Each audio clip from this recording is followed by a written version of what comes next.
savon traditionnel, artisanal, malgache. Sans chimie. C'est 100% naturel, là, bio. Misy parfum ve izy. Voaseva ina avy ny anatin'izy io.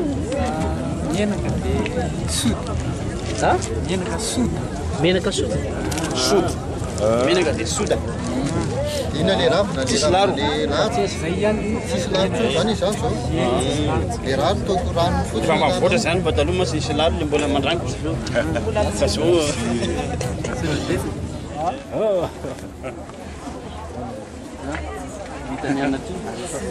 Donc, Jeannot, ça c'est.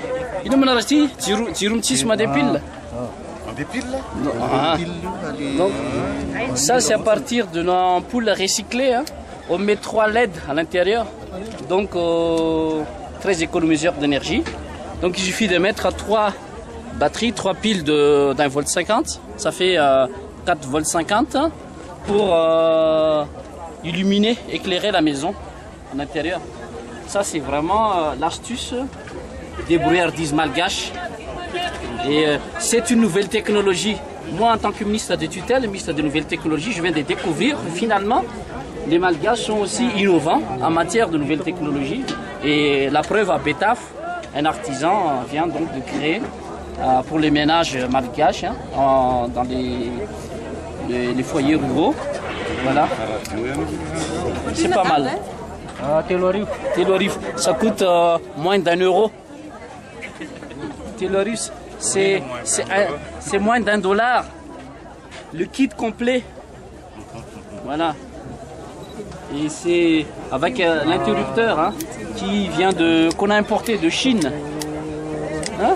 Ça ici, hein?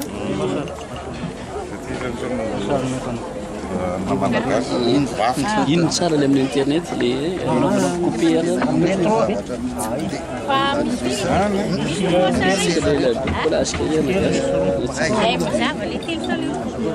Regarde comment le mec il fait. Hein. Tu vois, il met 3 piles.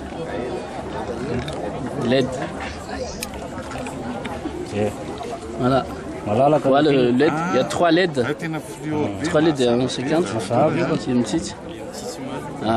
Sady azo atao ohatran'ny lampe de poche izy ty a rehefa le arivariva magary amin'ny trano kely ary rehefa somary potsipotsitra dia efa Mafantanareo ny olona miresaka aminareo teo. teknôlôjia vaovao mahereza izy donaty izy am'le vidy an'le misy am'le am'le volana anatasy le am'le savony le ale am'le savony vidiana anankiray amin'tika mba hoentsika Tona, ino ve no nandray le fividianana ny savony any amin'izy moa zay anazy. Le telo mandeha Sambola tsy azo. Ohatran'ny gavimento. ay eo mba vidy anankiray 3 arivo izy teo a 3 arivo a 3 arivo izy mba tsaratsara le tena mandeha mihitsy amenany misy sa fa sao dia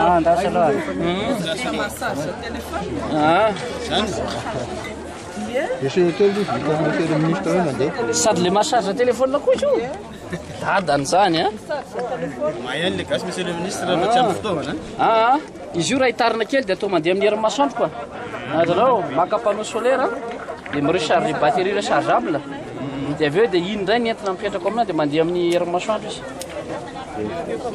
zay